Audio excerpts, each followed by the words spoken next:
Student, in this lecture we will study about the plant hormone in detail. What are the plant hormones? Plant hormones are the regulators produced by the plants which is in the low concentration regulates a physiological plant processes. इन्हें हम क्या बोलते हैं? Plant hormone. Plant hormones हमेशा लो amount में produce होते हैं और प्लांट के किसी ना किसी फिजियोलॉजिकल प्रोसेस को ये क्या करते हैं? रेगुलेट करते हैं. जितने भी प्लांट हार्मोन्स हैं ये मूव करते हैं कहाँ से? अपनी साइट ऑफ फॉर्मेशन से टू द अदर साइड. इसे हम क्या बोलते हैं? Chemical messenger. क्या बोलते हैं? एनिमल्स हार्मोन को भी इसी तरह हम क्या बोलते हैं? केमिकल मैसेंजर्स बोलते हैं. और इन्हें भी हम क्या बोलते हैं? Chemical messengers. और ये अपनी जगह से जहाँ से बनते हैं फॉर्म्ड मूव कर जाते हैं to the site of action. सबसे पहले थाइमन नाम के साइंटिस्ट थे. उन्होंने एक टर्म दी क्या? प्लांट हार्मोन को phyto hormone. Plant hormones are divided into two categories. One is the promoter and second is the inhibitor. Promoters promote the growth of the plant. ये क्या करते हैं? growth of plants करते हैं. Inhibitor reduce the growth of plants. Promoters include cage. आपको पहले ही बताया था कल. In the previous lecture we have studied about the brief introduction about the hormone. I will mention the link of this in my description box. Auxin, cytokine, gibberellins, these are the promoters. Promoters को हम क्या लिखते हैं? P से. और inhibitor को हम किस से लिख रहे हैं? आई से. यानी केज में क्या है? ऑक्जिन, साइटोकाइन, जिबरलिन्स, ये हमारे क्या होते हैं? Plant hormone. बट आप ध्यान रखना ब्रेसिनोस्टेरॉइड्स ये भी एक प्लांट हार्मोन है. कहीं इस तरह का नाम देखो आप, ब्रेसिनोस्टेरॉइड, यानी ये फैट बनाता है इनको, ये भी प्रमोटर का काम करता है. सेकेंड इसमें आते हैं इनिबिटर्स. इनिबिटर में कौन सा आता है? इथाइलिन. फिर इसके बाद आता है एब्सिसिक एसिड. और एक न्यू वर्ड यहाँ भी ऐड है जिसका नाम है जेस्मोनिक एसिड. जेस्मोनिक एसिड भी क्या होता है? इनिबिटर्स होता है. इथाइलिन दोनों काम करता है, प्रमोटर का भी काम करता है और इनिबिटर का. कौन? Ethylene hormone. बट इसका मेन फंक्शन रहता है वो कौन सा रहता है? इनिबिटिंग का रहता है. यानी कि प्लांट प्रोमोटर्स और plant inhibitor. First we start with the plant promoters, that is the auxin. Auxin is derived from the Greek word that is the auxin to grow. इसका मतलब क्या होना? ग्रो होना. ये प्लांट का क्या है? फर्स्ट हार्मोन है. और सबसे पहले इसको डिस्कवर किया किसने? चार्ल्स डार्विन ने और उनके सन फ्रांसिस डार्विन ने. नेक्स्ट स्लाइड में हम इनके किए हुए एक्सपेरिमेंट को स्टडी करेंगे. F.W. वेंट, इसने सबसे पहले आइसोलेट किया किसको? ऑक्जिन को फ्रॉम द टिप ऑफ कोलियोपोटाइल. सबसे पहले आपको पता होना चाहिए कोलियोपोटाइल क्या होता है. जब एक सीड ग्रो करता है एक छोटी सी शूट यानी कि स्टेम्प बाहर आती है. मेनली से हम क्या बोलते हैं? स्टेम्प भी बोल देते हैं या शूट बोल देते हैं. इसे क्या बोलते हैं? कोलियोपोटाइल. जब एक छोटा सा सीड ग्रो करता है तो वो सॉइल से बाहर आता है तो उसका जो टिप पार्ट होता है उसे क्या बोलते हैं? कोलियोपोटाइल. F.W. वेंट ने अपना जितना काम किया इसे ओट सीडलिंग बोलते हैं. ओट प्लांट को एक नाम दिया जाता है साइंटिफिक्स, एविना सेटिवा. इसीलिए वेंट के एक्सपेरिमेंट को क्या बोलते हैं? Avena curvature test. ये नीट का सबसे इंपॉर्टेंट क्वेश्चन है, बहुत बार आया हुआ है. एविना कर्वेचर टेस्ट है वो किस हार्मोन के लिए प्रमोट किया जाता है? ऑक्जिन का. प्लांट हार्मोन्स बहुत सारे नाम से जाने जाते हैं और ये ऑक्जिन है ये टू टाइप्स के होते हैं. ऑक्जिन एक ऐसे होते हैं जो कैसे होते हैं? नेचुरल, यानी कि नेचुरल है तो ये प्लांट से हमें नेचुरली मिलते हैं. सेकंड ऐसे होते हैं जो क्या? आर्टिफिशियल बनाए जाते हैं. आर्टिफिशियल बनाते हैं तो उन्हें हम क्या बोलते हैं? सिंथेटिक. नेचुरल में जो आते हैं उन्हें हम क्या बोलते हैं? IAA, IBA. IAA क्या? Indole acetic acid. आपको पता है ऑक्जिन हार्मोन किसका डेरिवेटिव होता है? इंडोल डेरिवेटिव है. तो इसमें एक रिंग की फॉर्म में सारे स्ट्रक्चर्स क्या होते हैं? प्रेजेंट. सेकंड इसके अंदर क्या होता है? IBA. IBA को हम क्या बोलते हैं? Indole butyric acid. और ये भी कैसा है? नेचुरली. ये दोनों हार्मोन्स जो कौन से हैं? IAA और दूसरा आपका कौन सा है? IBB. ये प्लांट से ही मिलते हैं तो इन्हें हम क्या बोलते हैं? नेचुरल बोलते हैं. इसके अलावा अदर्स में आते हैं जैसे NAA, और दूसरा क्या आता है 2,4-D। NAA जो प्लांट हार्मोन्स हैं ये सिंथेटिक ऑक्सीजन है, जिसको टोटली जो बनाया जाता है वो कैसा बनाया जाता है, आर्टिफिशियल बनाया जाता है। कैसे बना रहे हैं इसको हम, आर्टिफिशियल। और आर्टिफिशियल जब इसको बना रहे हैं तो ये इसीलिए इसे क्या बोल रहे हैं, सिंथेटिक। इसमें आता है NAA और 2,4 क्या आता है D। NAA को हम क्या बोलते हैं, नेफ्थलीन एस्टिक एसिड, और 2,4-D को क्या बोलते हैं, डाई क्लोरोफिनॉक्सी एस्टिक एसिड। यहाँ भी हम एसिड लगा सकते हैं, ठीक है। अब देखो जो हमारा 2,4-D है इसको यूज किया जाता है एज ए हर्बिसाइड। क्या यूज किया जाता है, हर्बिसाइड। हमारे जितने भी प्लांट हार्मोन्स हैं कौन से, सिंथेटिक वाले, वो मोस्टली हर्बिसाइड और वीडीसाइड क्या किए जाते हैं, यूज किए जाते हैं। यानी कि इसकी एक एप्लीकेशन भी आपके पास आ गई, ठीक है। एप्लीकेशन में आपको क्या बताया, हर्बिसाइड जो यूज किया जाता है वो क्या यूज किया जाता है, 2,4-D किया जाता है। और आपने इसकी फुल फॉर्म करनी है 2,4-डाइक्लोरोफिनॉक्सी एस्टिक एसिड। NAA इसे क्या बोलते हैं, नेफ्थलीन एस्टिक एसिड। फिर देखो इस हार्मोन को सबसे पहले ह्यूमन यूरिन में भी क्या किया गया, एक्सट्रैक्ट किया गया, आइसोलेट किया गया। जिस साइंटिस्ट ने इस पे काम किया इसका नाम था कोगल एंड स्मिथ। इसने इन हार्मोन को 3 को एक्सट्रैक्ट किया, इसका नाम दे दिया ऑक्सिन A, ऑक्सिन B और हिट्रोऑक्सिन। यानी कि ये भी बहुत इंपॉर्टेंट क्वेश्चन है नीट का कि क्या यूरिन से जो एक्सट्रैक्ट होता है वो प्लांट का कौन सा हार्मोन है, इसे हम क्या बोलते हैं, ऑक्सिन हार्मोन। नेक्स्ट स्लाइड में हम स्टडी करेंगे कि जो प्लांट के हार्मोन्स है वो रिंग की फॉर्म में कैसे प्रेजेंट है। अब देखो प्लांट के हार्मोन में सबसे पहले हमारा क्या है, ऑक्सिन। ऑक्सिन जो कौन सा है, नेचुरल, जिसे IAA बोलते हैं। इसमें ये रिंग है, इस रिंग को हम क्या बोलते हैं, इंडोल, और इसे हम क्या बोलते हैं, इंडोल डेरिवेटिव। क्या बोलते हैं, इंडोल डेरिवेटिव, ठीक है। फिर देखो सेकंड इसमें है ट्रिप्टोफैन। ट्रिप्टोफैन एक क्या है, अमीनो एसिड। आपको प्रीवियस लेक्चर में भी बताया था कि जो ट्रिप्टोफैन अमीनो एसिड है वो क्या करता है, ऑक्सिन हार्मोन को बनाने में रोल प्ले करता है। This is the diagram of the 2,4-D और it is the NAA. Now in this slide we will study about the Charles Darwin and his son Francis Darwin experiment. सबसे पहले देखो इन्होंने अपना ये जब एक्सपेरिमेंट किया वो किसके ऊपर किया, कैनरी ग्रास पे किया। कैनरी ग्रास पे जब काम किया तो इस कैनरी ग्रास को एक नाम दिया जाता है, दैट इज़ द फ्लेरिस, क्या बोलते हैं इसे, फ्लेरिस कैनरीनेंसिस। इसे कैनरीनेंसिस क्यों बोलते हैं, ये इसका साइंटिफिक नेम है, और कैनरी ग्रास इसका कौन सा होता है, सिंपल नेम है। सबसे पहले जो ऑब्जर्वेशन की वो किसने की थी, चार्ल्स डार्विन ने और उनके सन ने।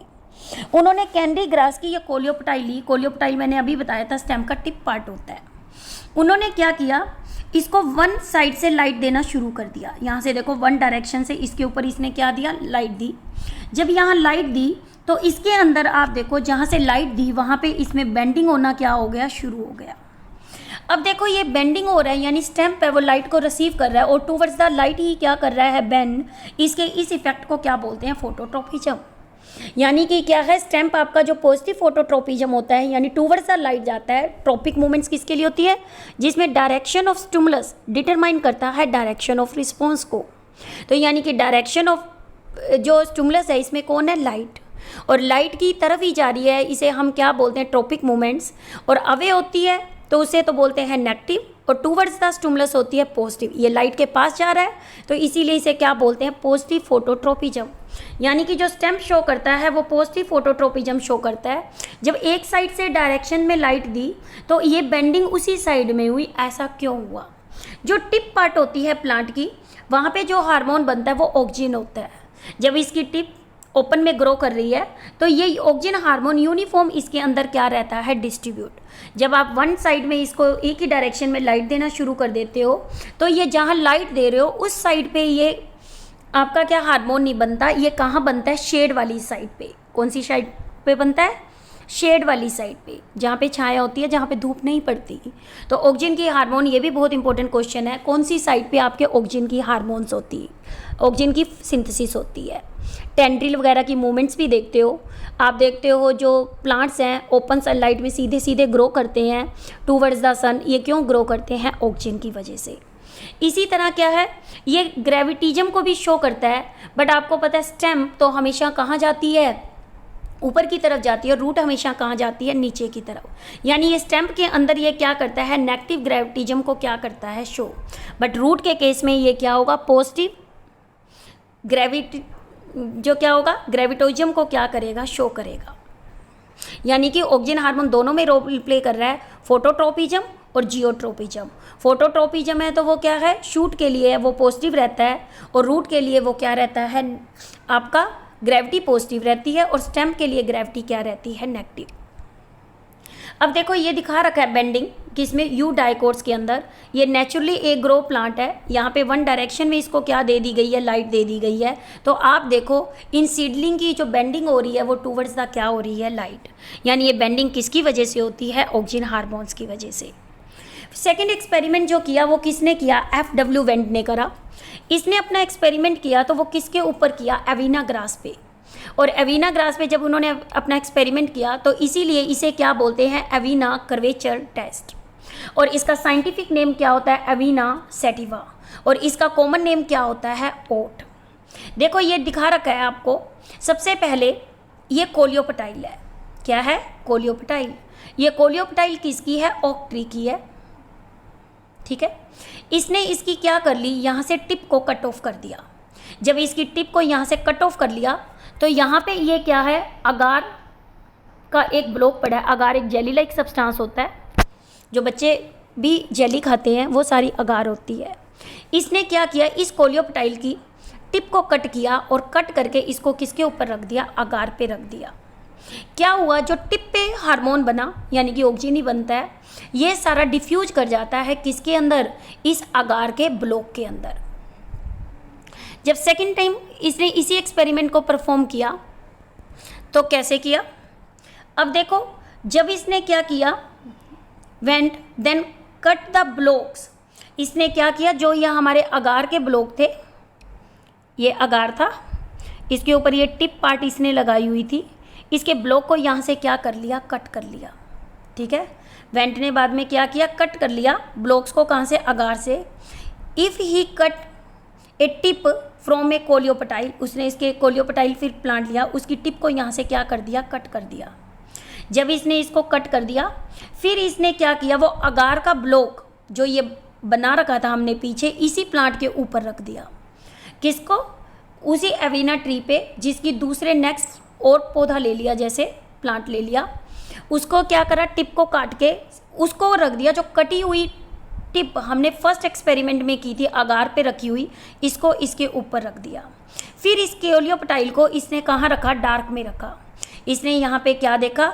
ये प्लांट सेम वैसे ही ग्रो कर रहा है जैसे कौन कर रहा था? पहले वाला प्लांट, जिसमें कोई टिप को इसने कट नहीं किया था। पहले तो कट किया तो देखा कि उसकी जो कोलियोपटाइल है वो ग्रो नहीं हो रही, ऐसे होता है। पर इसने टिप को कट किया तो ग्रो नहीं हुई, उस टिप को अगार पे रख दिया। अगार पे रखने के बाद जो कटा हुआ प्लांट था उसके ऊपर वापस उसको प्लेस कर दिया, तो देखा कि ये प्लांट क्या कर गया? ग्रो कर गया। थर्ड एक्सपेरिमेंट ने क्या किया? ये ऐसा क्यों हुआ? जब उसने अगार ब्लॉक को रख दिया कहाँ पे?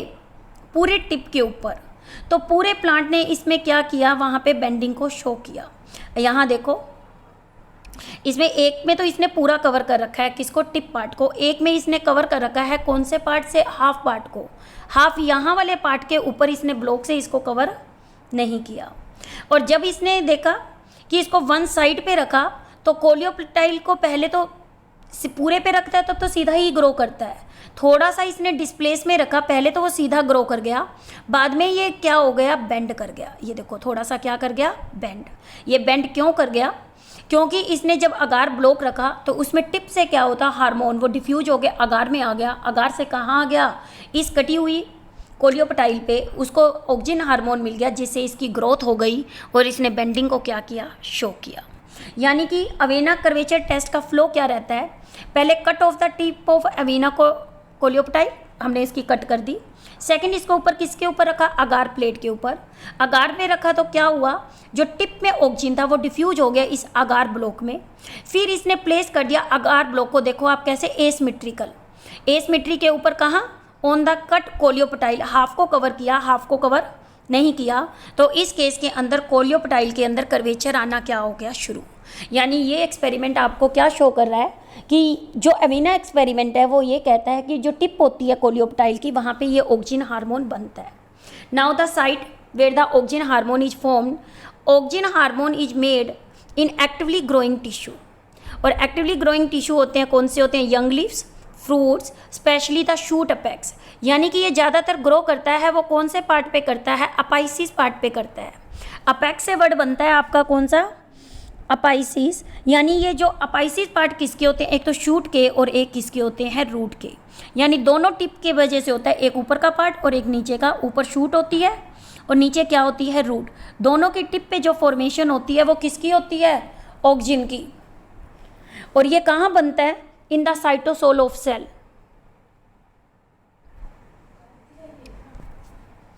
अब आता है इसका ट्रांसपोर्ट। ये क्वेश्चन बहुत इंपॉर्टेंट है, कॉम्पिटिटिव भी। इसके ट्रांसपोर्ट को हम बेसिपिटल बोलते हैं या इसे बोलते हैं पोलर ट्रांसपोर्ट। इस पे भी नीट में बहुत बार क्वेश्चन आया हुआ है कि ऑक्सीजन कौन सा हार्मोन ऐसे है जिसमें पोलर ट्रांसपोर्ट होता है। ये ट्रांसपोर्ट होता है बेसिपिटल, यानी कि टूवर्ड्स द क्या होता है, बेस। यानी कि टिप पे बनके ये कहाँ जाता है, बेस की तरफ जाता है। यानी ऑक्सीजन जो मूव करता है वो शूट की टिप से लेके कहाँ जाता है, रूट से, या रूट से बनेगा तो रूट की टिप से मूव होके ये कहाँ जाता है, शूट पे। इसको हम क्या बोलते हैं, बेसिपिटल। अब आता है ये स्लाइड बहुत ज़्यादा इंपॉर्टेंट है, टोटली एनसीईआरटी है कि इसके अंदर ऑक्सीजन के क्या क्या इफेक्ट रहते हैं। एनसीईआरटी फंक्शन सारे इसके अंदर इंक्लूड हैं। फर्स्ट देखो, ये प्रमोट करता है एपिकल डोमिनेंस। एपिकल डोमिनेंस का मतलब क्या होता है, एपिकल का मतलब होता है टिप पार्ट, डोमिनेंस का मतलब जिससे टिप से ग्रो करते हैं। आपने देखा है जो प्लांट की, अभी हमें प्लांट की टिप है, टिप पे जो बड होती है उसे हम क्या बोलते हैं, टर्मिनल बड। और साइड्स पे जो बड होती हैं उन्हें क्या बोलते हैं, लेटरल बड्स। जैसे देखो इस एक्सपेरिमेंट को हमने ऐसे शो किया है, एपिकल पॉइंट को। क्या ये प्लांट के अंदर सबसे पहले टिप पे बड लगी हुई है, इसे एपिकल बड बोलते हैं। और जो लीफ और स्टेम की एक्जाइल पोजीशन पे लगी होती है इन्हें क्या बोलते हैं, लेटरल बड बोलते हैं। जब तक प्लांट में एपिकल बड होती है तो यानी कि इसमें हार्मोन जो प्रेजेंट होता है वो कौन सा होता है, ऑक्सीजन। और प्लांट जो ग्रो करेगा वो इनडेफिनेटली टिप से ही क्या करेगा, ग्रो करेगा। लेटरल बर्ड्स की इसके अंदर जो होती हैं वो ग्रोथ नहीं होती। जैसे ही आपने इस सेकंड में देखो, आपने क्या किया, इसके टिप पार्ट को रिमूव कर दिया, एपिकल को। तो इस केस के अंदर ये लेटरल बर्ड यहाँ पे टिप थी तो नहीं ग्रो कर रही, और यहाँ पे इसकी क्या है, लेटरल बर्ड्स ने ग्रो करना क्या कर दिया, स्टार्ट कर दिया। इसे हम क्या बोलते हैं, एपिकल क्या बोलते हैं, डोमिनेंस। ए से A, that question is very very important, what is the apical dominance. Second देखो इसका काम क्या होता है, फर्स्ट तो एपिकल डोमिनेंस करना। सेकेंड ये इनिशिएट करता है root in the stem cutting. आपको पता है हम स्टेम काट लेते हैं, और जब स्टेम को हम कट कर लेते हैं तो इसके अंदर किसकी फॉर्मेशन होती है, जो रूट्स की फॉर्मेशन होती है। और ये रूट की फॉर्मेशन किसकी वजह से होती है, एडवेंटेशियस रूट बोलते हैं इसे। वो किसकी वजह से होती है, ऑक्सीजन। ऑक्सीजन का काम होता है फ्लावरिंग करना। ये फ्लावरिंग जो इंड्यूस करता है किस प्लांट्स के अंदर करता है, पाइनएप्पल। भूल भी जाओ एप्पल और ऑक्सीजन, ए से ए। तो इस केस में पाइनएप्पल में जो फॉर्मेशन होती है फ्लावरिंग की, वो कौन करता है, ऑक्सीजन। फिर देखो इसका काम क्या होता है, ऑक्सीजन हार्मोन का। जब ये फ्लावरिंग करता है तो इसका इफेक्ट भी ये डालता है, सेक्स इफेक्ट। ऑक्सीजन इफेक्ट क्या होता है, फीमेल इफेक्ट होता है। जैसे मान लो एक मेल प्लांट है, मैंने आपको क्या बताया, सेक्स के अंदर इसका इफेक्ट कौन सा आता है, फीमेल इफेक्ट। कौन सा इफेक्ट, फीमेल इफेक्ट। यानी कि एक मेल प्लांट है, मेल प्लांट के अंदर यदि आपने फीमेल पार्ट में उसको ग्रो करवाना है तो आप उसको ऑक्सीजन दे दो, तो मेल वाला पार्ट किस पे ग्रो कर जाएगा, फीमेल में क्या कर जाएगा, ग्रो। फिर आता है कि इसका काम है वेरी वेरी इंपॉर्टेंट, ये दो फंक्शन इसके, ये प्रिवेंट करता है फ्रूट और leaf drop at early stages. शुरू में जब प्लांट की ग्रोथ होती है लीफ और फ्रूट नहीं गिरते, किसकी वजह से, ऑक्सीजन। जैसे जैसे ये क्या हो जाते हैं, लीफ मैच्योर हो जाते हैं और ओल्ड हो जाते हैं फ्रूट, ये गिरना क्या हो जाते हैं, शुरू। यानी कि क्या है, ओल्ड एज वाले फ्रूट और लीव्स को तो गिराता है, बट अर्ली वालों को ये गिरने से क्या करता है, प्रिवेंट। यानी अर्ली के केस में ये थोड़ा सा एंटी एजिंग का काम कर रहा है, उनको क्या है, इंड्यूस नहीं होने देता। फिर आता है पार्थिनोकार्पी। अभी हम डिटेल में अगली स्लाइड में करेंगे। पार्थिनोकार्पी क्या होता है, सीडलेस फ्रूट बनना। ये क्या करता है, सीडलेस फ्रूट बनाता है। और ये एग्जाम्पल एनसीईआरटी आपको लर्न करना है, ये किसके अंदर बनाता है, टमाटो में। फिर आता है इसका काम क्या, हर्बिसाइड। हर्बिसाइड मैंने आपको बताया था 2,4-D, जिसका काम है वीड को मारना। गार्डनर क्या करता है, वीड फ्री गार्डनिंग करता है, तब ये इसमें क्या यूज करता है, ऑक्जिन। और इसका काम है डाइकोटिलीडन मैच्योर प्लांट पे काम करना, बट मोनोकोटिलीडन पे नहीं करना। ध्यान से सुनना, क्या बताया आपको कि जो 2,4-D है वो हर्बिसाइड यूज किया जाता है। इन्हें हॉर्टिकल्चर्स वगैरह में भी यूज करते हैं, हम एग्रीकल्चर में यूज कर रहे हैं। और किसके लिए, ताकि प्लांट के अंदर ये प्रोपेगेशन होनी शुरू हो जाए और वीड भी इससे क्या हो जाए, किल हो जाए। किस प्लांट के ऊपर काम करता है, मैच्योर डाइकोट्स पे, बट ये है मोनोकोट्स के ऊपर काम नहीं करता। फिर इसका काम है कंट्रोल करना, किसको, जाइलम डिफ्रेंशिएशन करना। जाइलम डिफ्रेंशिएशन करता है और ये डिपेंड किस पे करता है, कंसंट्रेशन पे। मान लो ऑक्सीजन की कंसंट्रेशन क्या हो, लो हो। क्या बताया आपको, ऑक्सीजन की कंसंट्रेशन कैसी हो, लो, तो ये क्या करेगा, आपका फिलोएम को बनाएगा। और यदि इसके अंदर इसकी ऑक्सीजन की कंसंट्रेशन ज़्यादा हो जाए तो ये जाइलम और फिलोएम दोनों को डिफ्रेंशिएट करता है। बट मेनली हम एनसीईआरटी के अकॉर्डिंग देखें कि ये कंट्रोल किसको करता है, जाइलम डिफ्रेंशिएशन में, और ये हेल्प करता है इन सेल डिवीजन। ये स्लाइड हम कर चुके हैं। अब देखो टी प्लांटेशन। देखो टी प्लांटेशन के अंदर आपने देखा होगा, कभी भी जब टी के प्लांट ग्रो करते हैं उसको बुश लाइक बनाने होते हैं, झाड़ियों की तरह, ताकि छोटे छोटे लेटरल बर्ड्स ग्रो कर जाए। तो उस केस में जो हेज मेकिंग होती है, जिसे हम क्या बोलते हैं, हेज मेकिंग। और हेज मेकिंग के अंदर जो ये रोल प्ले करता है वो कौन करता है, ऑक्सिन हार्मोन्स करता है। क्या बताया आपको कि ऑक्सिन हार्मोन क्या करता है, हेज मेकिंग, टी प्लांटेशन के अंदर ये क्या करता है, रोल प्ले कर रहा है। ठीक है, ये टी प्लांट का आपको दिखा रखा है कि हेज मेकिंग का मतलब क्या है, एक बाउंड्री होती है प्रोटेक्टेड, जहाँ पे क्या करते हैं, प्लांट ग्रो करते हैं। और इसीलिए ये वाइडली यूज किया जाता है टी प्लांटेशन में, ताकि हेज मेकिंग बन जाए। फिर देखो पार्थिनोकार्पी, मैंने अभी बताया था आपको, पार्थिनोकार्पी का मतलब होता है सीडलेस फ्रूट बनना। इन नेचर ये फिनोमिना कॉमन नहीं होता।